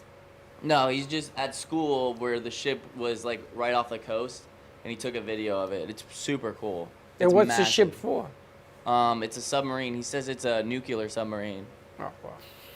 Freaking scary is what it is. Right. Yeah, I mean, they're all terrifying. over the place. You know, during World War II, the Russians up the Hudson in New York City had a submarine, undetected. It was revealed after the war. Do you guys still have free green spaces on campus where people can protest and say anything they want to say? Yeah. There's this one guy that goes to campus. It's not really my campus, but there's this one guy who comes in and have you seen him? Which guy? He comes in with a sign and everybody hates him. And there's one time someone ran him over with a golf cart. That was crazy. Wow. But he comes in and he's just saying like, you're going to the devil, like if you're like bisexual or something like that. I haven't seen this guy. This guy is like, Maybe he got banned. No, he doesn't get banned because it's freedom of speech or something. There's like a lot that, of where- really like random people that like stand on campus and yell things. What is a green space? Is that what you call it? You're allowed to talk on campus. Anyone can go on campus and say whatever they want. Yeah, crazy. Wild. There used to be like designated areas, and my kids went to UF that you could just, and I think Tampa, Alana, was it USF? Had a big green space. FSU too? FSU, there are only certain areas that people are allowed to come on to set up because Right. people will come to large universities and colleges and they have full displays, and so there's targeted areas where they allow non-students to come on campus for free speech protests. See, non-students is not the same as students. I can understand the students doing it, but non-students, it becomes a place where you go and now you can spread hate and everything else on there and influence the students. Sure, and the whole abortion thing, and that's just a whole nother disaster. Yep. They got to curb that. And it's strange because I believe in freedom of speech. But I don't think public universities can. I think because they belong to the state. Private universities can. Public universities, UF, FSU, UCF, FAU, all of those, they are state universities, which I guess. Which means they could do whatever they want? I believe in freedom of open. good speech. Yep. Not bad. That's Only good. that's the deal, but how do you determine what's good and what's bad? Because there are people, they think that their opinion is right. Even if we don't agree with their opinion, Oh, we know lots of people like this. 100%. that their opinion is good. Yeah. They think they're in the betterment for mankind. Like Putin. I don't know if he thinks he's Well, in the he's at the betterment top of the crazy zone, but there are some people in this country who actually believe some of the lies that are being said. Remember when Trump said, can we put Clorox in the veins? And I think 12 people died because they did that. So what do you do when you're out for dinner? And everyone, there's different political platforms and people's different political and religious beliefs at a dinner table, dinner party. And one person opens their mouth and brings up politics at the table. Usually tell them to shut up. Who's but paying for dinner? Recently, since the older I get, the more politics come out of my mouth, and I don't like it because I'm neither person. I'm in the middle. I'm like, I don't care whatever. If I'm okay, then I don't care who's under office. But the older I get, the more my life is getting involved into politics, and I hate it. Like, I don't want to be talking about it, thinking about it at all. I usually just listen and go, okay, that's it. I go, how about that vodka? You're gonna How hate- about that bourbon, I said? You're gonna hate me. So let's say somebody says something. I look around to see how other people are reacting. So let's say that this person uses a president, and it bothers you. You love to stir the pot. And it I've said bothers that you. 1,000 times. I say, tell me more.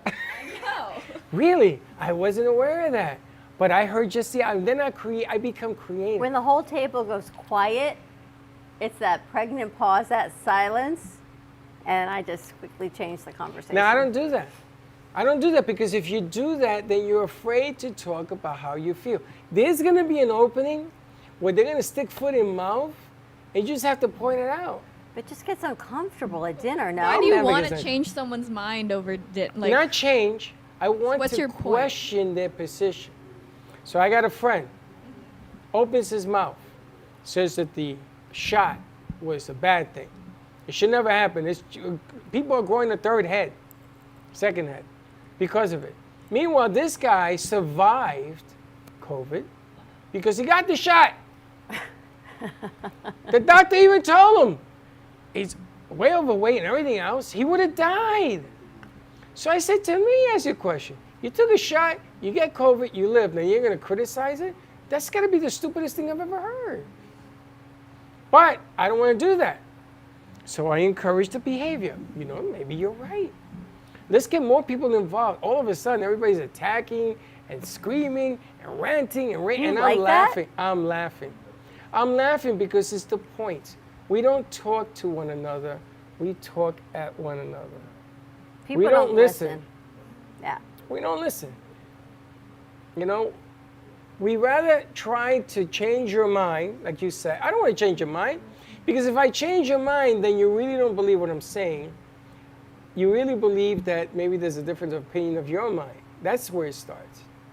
If you're wrong, say you're wrong. If you're not sure, say you're not sure. Man, but don't come at me to throw your weight on me and tell me I got to do this, you got to see this. It isn't true.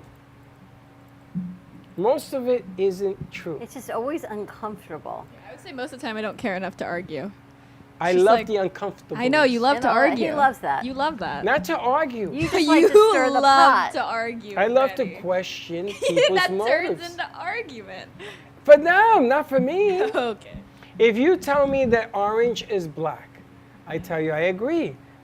But I got a question for you, and then I go down that road. If I said to you, Freddie, the sky is orange, are you going to agree with me because it's not worth arguing, or are you going to try to change my point of view? I'm going to say, is the sky the same everywhere here from the orange you're looking at to over there? Is it all the same?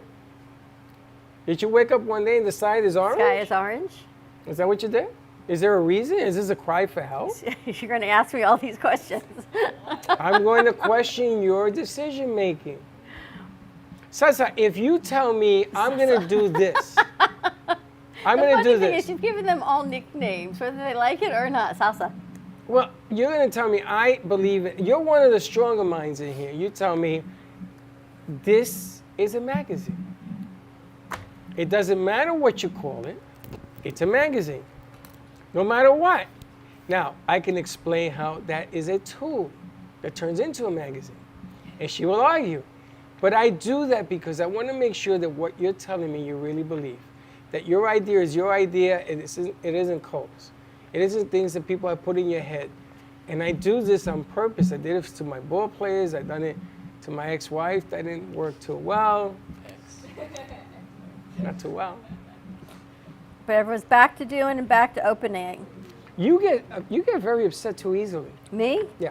I do not like conflict. And I don't like conflict. But you do conflict. I don't like conflict What's at this? the dinner table. I don't like conflict at family events. What's don't. this? That's me just getting angry at you. That's conflict. You I can have conflict with. I don't like conflict in other situations because you never know where it's going to get heated. Like if I stomp my foot and I walk out, I can. It's always going to get heated. I don't So like what? that.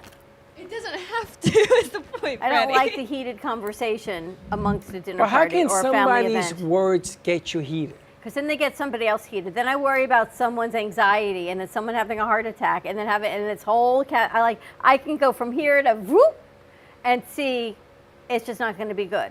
I'm very So- self-conscious about, not self-conscious, self-aware, no. Self-something. I'm aware of other people's feelings, and that is a very big downfall of mine, because I think about, what is this person thinking? Well, am I going to upset them? I don't want to upset them, and it's a downfall of mine for sure. Like, I don't want to think like that. I have the same thing. Like I'll think like, well, how I think about their feelings before I think about my feelings, Yeah. and like how it'll affect someone else before I think about how it'll affect me. That's why you say okay? Okay, in that thing, I just don't care enough. Most of the time, I don't care enough to argue with them. I'm just like, okay, think that. What about if something you're passionate about? Then it's I'll go to great for town. me. I'll rip them a new one. Like what? What exactly would I like? I don't know. want You're to a argue that female, much? Oh, if and someone they're being passing like a that? female bill, Oh, okay, yeah, I'd probably argue. and you get a guy that comes up and says, "You're gonna listen to this bill." Now I'm a guy. Mhm. You're gonna listen to this bill because I say so. No, that I would say. I don't necessarily think I would argue with them to the point where they're going to change their mind. But I would say my opinion and then I'd leave the situation. I don't care enough to continue They're not to gonna press change it. their mind, No, right? I don't think anyone changes their mind unless they really want to. It has to come from them. I'm not going to be able to change your mind. People I will doubt continue it. to press it until I walk away and say I'm done. I told you, every man that you run across that wants to bully you, it's because they're jealous they can't give children. I told you this. That's just crazy. That's like very Freudian of you to think. But think for a second. A man cannot do everything a woman does, even though a man thinks it's either superior or equal to a woman. They are, what's the lower class when it comes to children? That we can't give birth. Men are jealous of the fact that they can't. So they look at women as property. I love women. Women are awesome. Shout out women. Would you work for a woman? Be your Yeah, boss? but I don't want to work for anybody, honestly. But let's assume, See, would they you don't work? want their own businesses. That's what separates them from the rest of the people. But could you work for a woman, being your boss? Yeah, for sure. I've worked for women. Never had a problem. Nope. He currently works for a woman. Period. currently? Well, I mean, no, I I'm mean, sitting here thinking, where is this conversation going as I sit here? well, this is different. This is a different situation. I'm talking about, I had to work for a woman one time, and she made it a point to make me an example. And I took your attitude. Okay. And I did whatever it is she asked me to do, which sometimes didn't make any sense. Drive 2 cars at once. Okay. So I drove one, took a cab back, and drove the second. Took a cab back. She says, where are the cars? I said, you didn't tell me to bring them back. You told me to drive them. They're there. Go get them. I don't understand the rest of the situation. Problem solved. She wanted the 2 cars to go at the Yes. same time to a place. But she wanted you to look dumb? Was She that gave me both sets of keys. Okay. She was just being a wise guy. Uh-huh. So I got it there, took a cab back, and take the other one back. Took a cab back. I wasn't bringing them back. She didn't say to bring them back. She said, take the 2 cars to where you got to go. Okay. So I did what she told me to do. I came back, and I said, here are the keys. Go get them. She says, wait a minute. Why did you do that? I says, because you told me to go, and you gave me the keys to 2 cars. How do you drive 2 cars at the same time? Well, I was hoping you would say something, and here we go. I said, no. I did the okay. Okay. And I did it. And you figure it out. I figured it out. And she didn't tell me to bring them back. I wasn't bringing them back. Problem solving. She didn't like the way I taught her a lesson, that maybe she should communicate clearly, right? What you guys always accuse me of. Communicate clearer. Alana, all the time. Communication is clearer. key. Honesty Communication is key. True Until that. I asked you to fill the blank. That's where your communication error is. That's not because an error. you want, here's the thing, you I do it want on a really purpose. specific task done, but you want me to like jump into your head and think about the task you want done. You'll give me a really broad thing, and you'll no. No. I say I want No. clear. No. I want clear sound. I want that sound to be very You don't crisp. say that though. You say, what do you think's going on with the sound? No, because I wait, and I'm not getting the clear sound. And then I'll like, go to "Alana, you. What do they you think is challenge you. I going love on it." with the sound? I'm looking for you to finish the sentence. So I want clear sound, and you're going to say, and this is what we're going to do to get there. Okay. This is okay. She's okay. All right. And on that note, ready to wrap up this Monday? Okay. More to come tomorrow. Tomorrow we've got Women in Finance talking about the crypto space joining us. We got a full day on Wednesday. We had a lot of stuff going on. And Thursday, we'll see what happens. And then we're almost through the week. We're going to keep rolling and going. Have a great day, everyone. Thanks for tuning in. More information on that video, we can send that right over to you as well. We'll see you tomorrow, 9 a.m. drive time. And don't be late. Bye-bye. Ah! They're not ready to go because the board's running by itself. 1 second. And there you have it. Well, that's about it for today. Even though the show's over, the Brooklyn Cafe is always open for business. You're invited to join the fun every day from 12 to 2. If you missed some of the laughs from today, Dawn and Freddie S. will bring you more good cheer next time. You can follow the Brooklyn Cafe on Facebook at the Brooklyn Cafe TV to rewatch every minute of the show. We'll see you next time.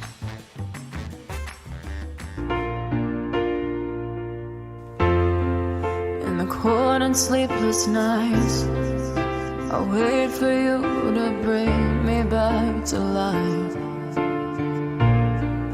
In my electric eyes, it doesn't mean that time can pick in every single breath.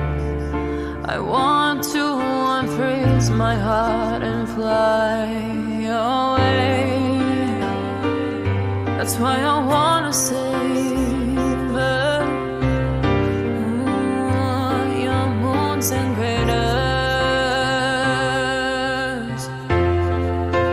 Open up my eyes, waterfalls of ice, sweeping me away like an avalanche. Helpless as I fall, the words can't say it all.